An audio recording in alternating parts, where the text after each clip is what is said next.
Bonjour à tous et bienvenue dans cette nouvelle vidéo. Voilà, aujourd'hui j'avais prévu de vous filmer mon bilan lecture du mois de novembre, mais honnêtement je suis trop fatiguée et j'arrive pas à remettre mes idées en ordre pour pouvoir faire correctement cette vidéo. Du coup je me suis dit qu'à la place j'allais vous faire un petit tag. Je me suis rendu compte que je m'étais pas vraiment présentée lorsque j'ai lancé cette chaîne. Et je me suis dit que ça pouvait être une idée plutôt sympa de vous faire le tag sur mes habitudes de lecture afin qu'on puisse apprendre à un petit peu mieux se connaître, en tout cas que vous puissiez apprendre à un petit peu mieux me connaître, voilà. Après je vous invite à me laisser des questions en barre d'infos si ça vous intéresse, enfin plutôt en commentaire si ça vous intéresse. Et puis voilà, c'est parti. Alors, je me suis munie de mon petit carnet, je pense que bientôt il n'aura plus de pages, mais c'est pas grave hein.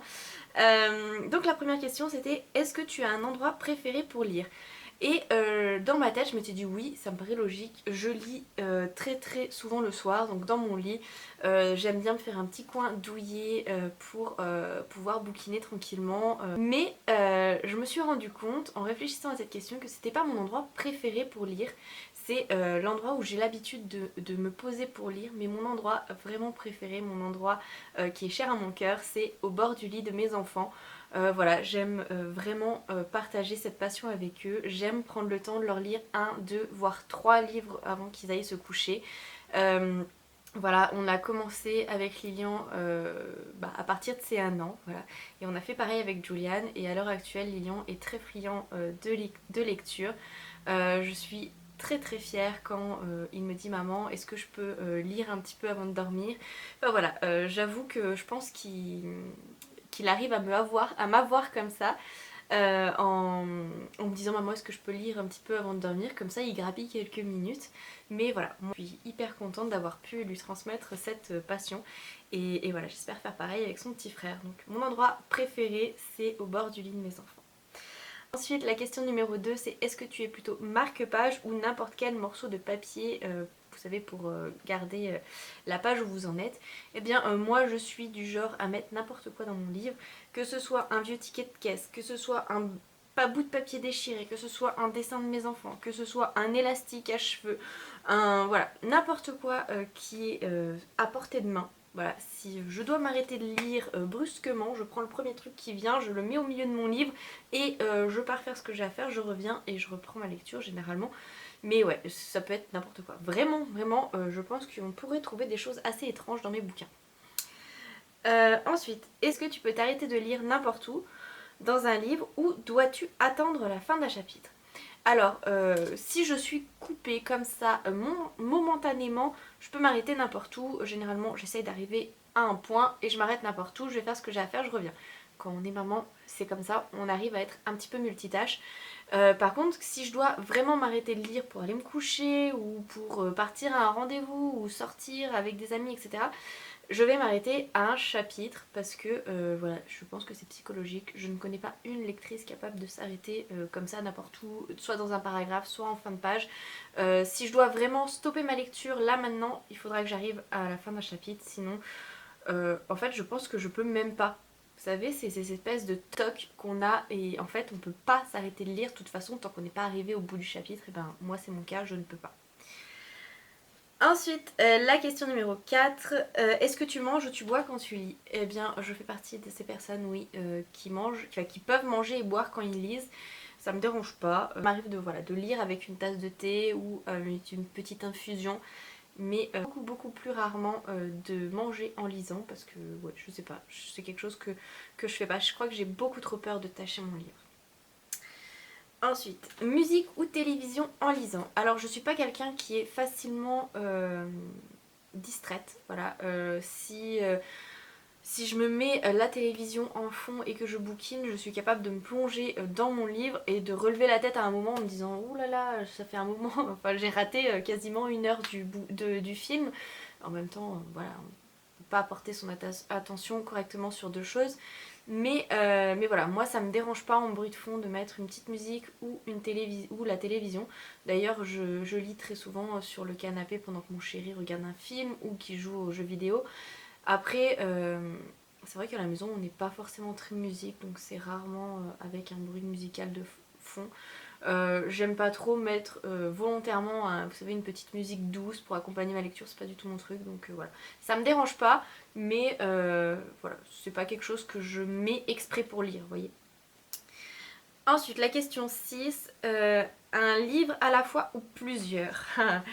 Alors moi je suis quelqu'un qui lit plusieurs livres à la fois. Et même je pense que là, attendez, j'en ai un ici, un en bas, un dans mon sac. À l'heure actuelle, j'ai 3 livres commencés. Voilà, je suis quelqu'un qui arrive, je sais pas si tout le monde peut faire ça, mais j'arrive à plonger dans plusieurs univers comme ça en fonction de mes envies. Et j'aime bien pouvoir lire de cette manière-là. La question 7, c'est lire à la maison ou ailleurs.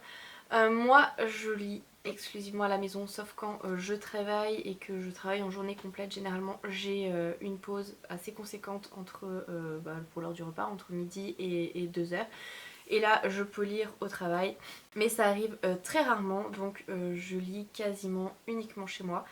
Et ça me va très bien. Quand j'étais plus jeune, je lisais dans les transports en commun, beaucoup dans le bus, je lisais aux arrêts de bus, je lisais dans les parcs, je lisais voilà, dans les bars ou dans les salons de thé. Voilà, je lisais un peu partout, même dans les trains, etc. etc. Et voilà, à l'heure actuelle, eh ben, je fais mon travail et souvent la maison parce que avec les loulous, voilà. Hein. Et du coup, je lis quasiment exclusivement chez moi. Lis-tu à voix haute ou en silence dans ta tête? Alors, eh bien comme je vous l'ai dit, je lis à voix haute quand je lis pour mes loulous. Voilà, donc tous les soirs et toutes les siestes, plusieurs fois par jour, je lis à voix haute. Sinon quand je lis pour moi, je lis en silence dans ma tête parce que voilà, je vois pas trop l'utilité de lire à voix haute. En plus je pense que je saoulerais vraiment mon chéri.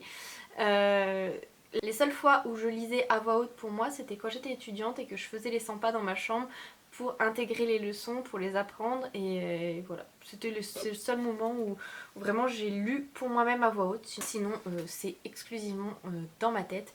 D'ailleurs je serais très intéressée de savoir s'il y a des personnes qui lisent pour elles à voix haute. Et si vous en faites partie, je vous invite à me le dire là encore en commentaire parce que ça m'intéresse, je suis assez curieuse quand même. La question 9, et il en reste plus que 3, est-ce qu'il t'arrive de sauter des pages ou de jeter un coup d'œil plus loin dans le livre?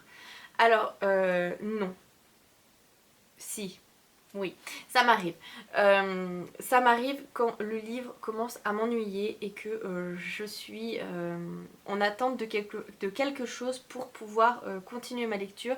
Et voilà, un petit truc qui va me raccrocher à l'envie de lire parce que je me dis que si je le ferme là maintenant, et ben je l'ouvrirai pas avant 3 mois et que voilà, il faut que je trouve quelque chose qui va me donner envie de finir ce bouquin. Donc généralement je peux aller zioter un petit peu plus loin. Il m'arrive aussi de sauter des pages ou des paragraphes, par exemple sur des livres style Harry Potter que j'ai lu, relu, re-relu et quand je me refais une lecture comme ça rapide, et ben je vais au passage qui m'intéresse ou au dialogue ou vous voyez je me fais plaisir en lisant les passages que j'aime le plus et voilà, c'est les seuls cas où je saute des pages, où je vais voir plus loin ce qui se passe. Question 10.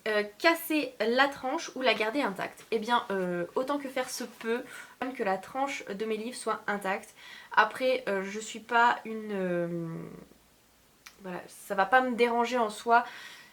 Si malencontreusement ma tranche se pète quand je lis mon livre, ça va pas voilà, ça va pas me déranger plus que ça. Je vais pas me débarrasser du bouquin pour en acheter un neuf. Je vais pas en faire une maladie, voilà. Si je prête un livre en bon état et qu'on me le rend tout corné, tout pété, la tranche pétée, ouais, là ça va me déranger. Je prêterai une fois un livre à cette personne et c'est tout quoi. Si c'est moi qui abîme mon livre, si c'est mes enfants qui abîment mon livre, parce que ça arrive, hein, j'ai tendance à laisser traîner mes bouquins un peu de partout et malheureusement, mon petit Julian n'est pas très délicat. Voilà, j'en fais pas une maladie, mais c'est vrai que j'essaie de faire attention et autant que possible, j'essaie de pas abîmer mes bouquins. Je ne les corne pas, voilà, j'essaye de faire au maximum attention à leur état. Ensuite, dernière question, c'est est-ce que tu écris dans tes livres? Alors, non. Ma première réponse c'est non. Je n'écris pas dans mes livres, mais dans mes livres style roman. Par exemple, j'en ai encore là. Voilà.